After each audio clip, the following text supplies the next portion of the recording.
آج کل ملکوں کی دشمنی میدان جنگ تک ہی محدود نہیں، یہ جنگ اب انٹرنیٹ اور ڈیٹا کے ذریعے بھی لڑی جا رہی ہے۔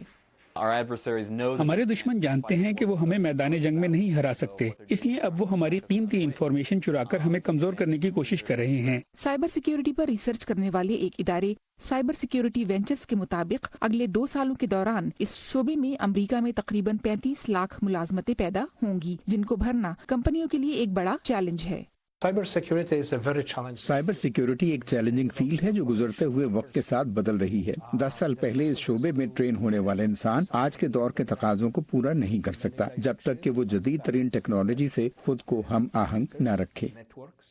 سائبر سیکیورٹی میں ماہرین کی کمی کو پورا کرنے کے لیے امریکی حکومت نیشنل سائنس فاؤنڈیشن کے ذریعے تعلیمی اسکالرشپس دے رہی ہے۔ NSF اب تک ملک بھر میں ایسی 72 یونیورسٹیز کو گرانٹس دے چکا ہے جو سائبر سیکیورٹی کے مختلف پہلوؤں پر تحقیق کر کے اپنے طالب علموں کو تربیت دینا چاہتی ہیں۔ سائبر سیکیورٹی کی تعلیم حاصل کرنے کے لیے امریکی حکومت جن طالب علموں کو یہ اسکالرشپس مہیا کرتی ہے، ان کے لیے لازمی ہوتا ہے کہ اسکالرشپ پروگرام ختم ہو جانے کے بعد US گورنمنٹ سیکٹر کے لیے کم سے کم اتنا عرصہ ضرور کام کریں جتنے عرصے کے لیے فنڈنگ انہیں مہیا کی گئی تھی۔ Natalie Larsen US department of defence کے اسکالرشپ پر جانس ہاپکنس یونیورسٹی میں سائبر سیکیورٹی کی تعلیم حاصل کر رہی ہیں اور اس شعبے میں خواتین کی کم تعداد کے رجحان کو بدلنے میں اپنا کردار ادا کرنا چاہتی ہیں۔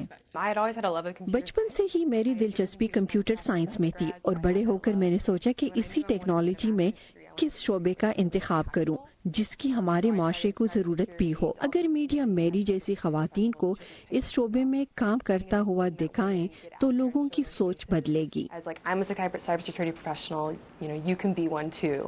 امریکہ میں سائبر سیکیورٹی کی تعلیم غیر ملکی طلبہ بھی حاصل کر سکتے ہیں، لیکن سرکاری گرانٹس سے ملنے والی اسکالرشپس کے لیے صرف امریکی شہریت رکھنے والے یا یہاں کے مستقل رہائشی یعنی گرین کارڈ ہولڈرز ہی اہل ہیں، کیونکہ انہی لوگوں کو امریکہ میں وہ سیکیورٹی کلیئرنس مل سکتی ہے جو سرکاری اداروں میں کام کرنے کے لیے ضروری ہے۔